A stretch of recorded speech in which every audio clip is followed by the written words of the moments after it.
Fréquence lointaine, votre escapade culturelle sur la Colombie intime.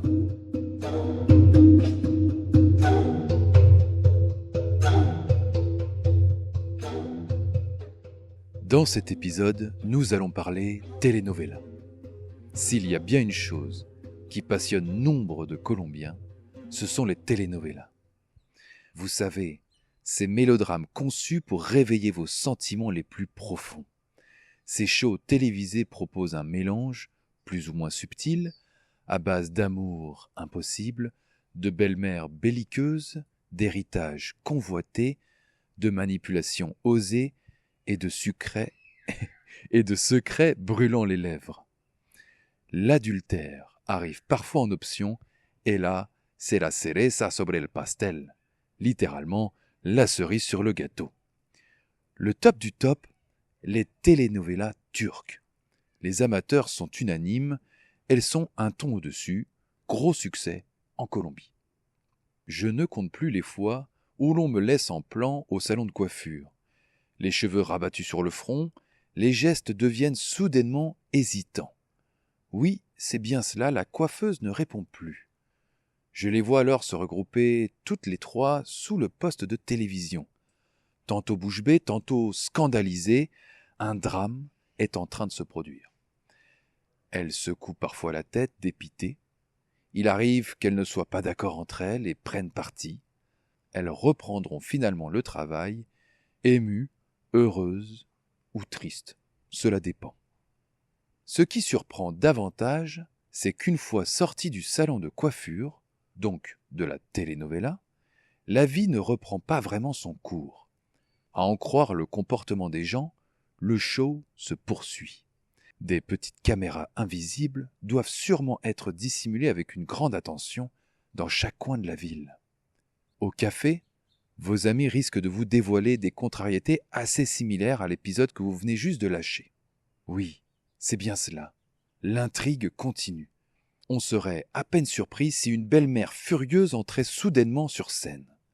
La vie de nombreux Colombiens ressemble étrangement à une telenovela. D'ailleurs, qui a une vie banale ici ? Tout n'est qu'émotion, que passion. Tout brûle. Nous sommes tous acteurs de notre propre série. La culture du potin vient ici gonfler notre scénario. Oui, cette dernière est présente sur tous les continents, mais ici, la place du chisme est centrale. C'est un des axes principaux de l'interaction sociale. Le vrai se mélange alors avec le faux et se répand comme une traînée de poudre. Tout se sait. Tout est pris en photo, voire si possible filmé. Le contrôle social informel est total. On traque la gaffe, la bourde, la maladresse. Tout reviendra en quelques minutes aux oreilles du principal intéressé. Comment va-t-il réagir ? Qu'a-t-elle répondu ? On retient notre souffle. Concentrons-nous un peu sur le jeu des acteurs. Les Colombiens sont un peuple expressif. Les émotions se lisent facilement sur leur visage et ils en jouent.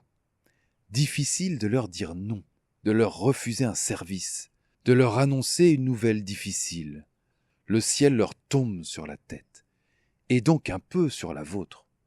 Quel plaisir en revanche de voir leur visage s'illuminer à la moindre bonne nouvelle.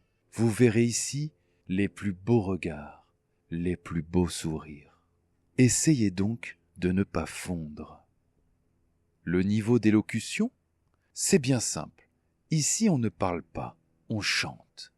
Il est possible de tomber amoureux d'une femme qui commande une livre de viande moulinée. Chaque syllabe trouve aisément sa place. Chaque mot danse allègrement.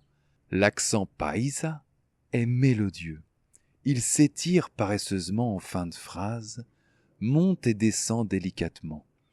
Tout est fluide, agréable. C'est juste beau. Il en va de même de la maîtrise du corps. C'est bien connu. Les nourrissons cafeteros apprennent d'abord à danser, puis à marcher. C'est naturel, facile. Jouer au drame n'est pas bien difficile ici. Il y en a d'ailleurs tous les jours. les perceptions dévorent tout. On prend les choses personnellement, consciemment ou non. Il n'y a qu'à regarder les tournures de phrases sur des événements anodins. Si vous avez raté votre bus, c'est en réalité lui qui est parti sans vous. Me dejó el bus. Si vous avez garé vos clés, ne vous en faites pas. Ce sont elles qui se sont perdues. Se me perdieron las llaves. Une panne de réveil, c'est votre alarme qui n'a pas fonctionné. Es que no me funcionó la alarma. Les événements s'acharnent sur nous. C'est une évidence. Le choix du vocabulaire joue aussi son rôle. Nous sommes dans la culture de l'exagération. La serveuse vous appelle « amor ». Le taxi vous dit « mi rey », mon roi. Votre petit ami, fraîchement rencontré, vous surnomme « mi vida », ma vie. C'est bien simple, on ne vit qu'une fois, alors on met le paquet. C'est les montagnes russes, c'est l'adrénaline. On y croit et on laisse, complices, les émotions nous submerger. Vivre en Colombie, c'est assumer une vie d'artiste. Cela ira à merveille, ou ce sera le cauchemar absolu. Comme face à votre épisode, à un moment donné, il faudra bien qu'il se passe quelque chose. Sinon, on s'endort. Merci d'avoir écouté ce podcast. Je vous donne rendez-vous très prochainement pour de nouvelles curiosités sociales.